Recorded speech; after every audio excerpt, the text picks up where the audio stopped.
Hey YouTube, this is Magician34, and I have something really unusual for you today, and it's an ice barrier deck. Core of this ice barrier deck is going to be made of 3 copies of Defender of the Ice Barrier, and 3 copies of Secret Guards of the Ice Barrier. There are a lot of cards here that you may not be totally familiar with, but that's what Yu-Gi-Oh! Wiki is for.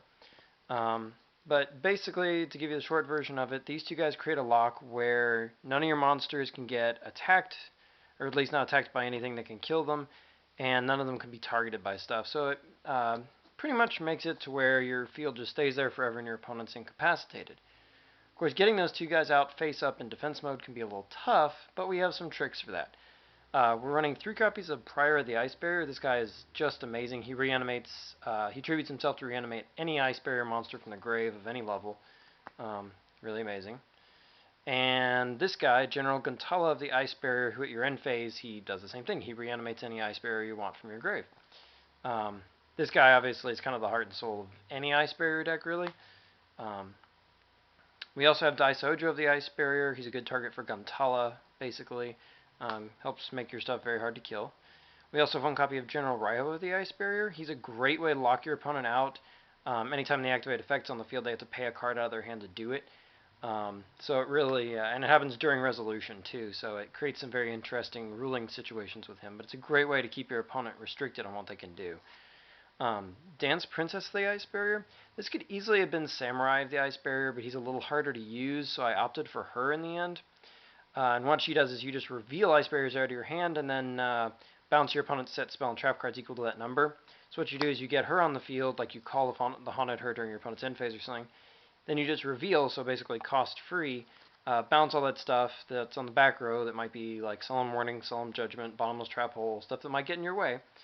And then you're just free to summon and play your turn out. As long as she stays on the field, and she's 1700, so she can be tougher to kill than it looks. And of course with Defender, she can't be killed in battle. Anyway, you see the point. Basically, it locks your opponent out again. We run 1 copy of Geomance of the Ice Barrier. Geomancer's a tuner, which is handy. And the other perk to her is that obviously she can keep herself from getting attacked by all the mono attribute decks out there, and she's another way to stall, which is kind of the point of the deck. We're also running 2 copies of Spellbreaker of the Ice Barrier. She's mainly here because she's a 4-star that's not a tuner. She's a spellcaster, and she's a good early set. She's mostly for utility, but her effect is kind of cool. It can function sort of like a Cold Wave. But it's mainly her statistics, her attributes, and whatnot that make her worth playing. We're also running 1 copy of Cryomancer of the Ice Barrier. He's mainly here because he's a 2-star tuner. But his ability's not bad either. In terms of spells and traps, we have Heavy Storm, 2 copies of Mystical Space Typhoon, 1 copy of Dark Hole. This can be, play it wisely, but with the right cards on the field, you don't have to worry as much about it. Mind Control. This is a great way to take advantage of your opponent's monsters, of course, and you can produce lots of extra monsters out of the grave once you get going. 3 copies of Medallion of the Ice Barrier, which is basically just kind of like a Rhoda for Ice Barrier monsters, only it works on Ice Barriers of any level at all. Doesn't really care. So it's very utilitarian, very practical. We have 1 copy of Salvage. This can get you back your key monsters, but it also helps feed our 2 copies of Moray of Greed, which is just send 2 waters you don't need so much from your hand back to your deck and draw 3. So it just kind of keeps the flow going. 1 copy of Pot of Avarice, very useful in this deck. We are running 2 copies of Swords of Revealing Light, mainly because we have Duloran, but it's also a great way to help yourself set up. Once again, it's good stall. We're running Monster Reborn as a way to help ourselves set up and keep monsters on the field, because that's what this deck is about.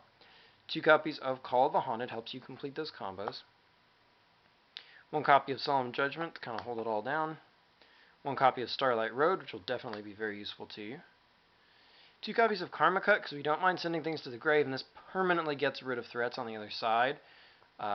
Very practical for the meta as it stands right now. And 2 copies of Bottomless Trap Hole for similar reasons, because we don't necessarily like your opponent's big monsters coming out. The extra deck is Trishula, Dragon of the Ice Barrier, Stardust Dragon, Scrap Dragon, Black Rose Dragon, Gungnir, Dragon of the Ice Barrier, Arcanite Magician, Bryanak, Dragon of the Ice Barrier. Duloran, Tiger King of the Ice Barrier. Tempest Magician, she can be a good kill. You can use Gaia Knight over her if you want. TG Hyper Librarian. Ally of Justice Cataster. 39 Utopia, this is largely for mind control tricks. Wind Up Zenmain, great way to stall once again. Levier, because occasionally stuff will get, that you'd rather not get removed from play, will get removed from play, so it's a good way to get it back. And one copy of Gachi Gachi Gentetsu. And that's the deck. It's a lot of fun. I wouldn't necessarily recommend taking it to a YCS or even a regional, but it's a lot of fun for your local or just messing around with your friends. And let's face it, this is a game, so part of Yu-Gi-Oh! Should be having fun.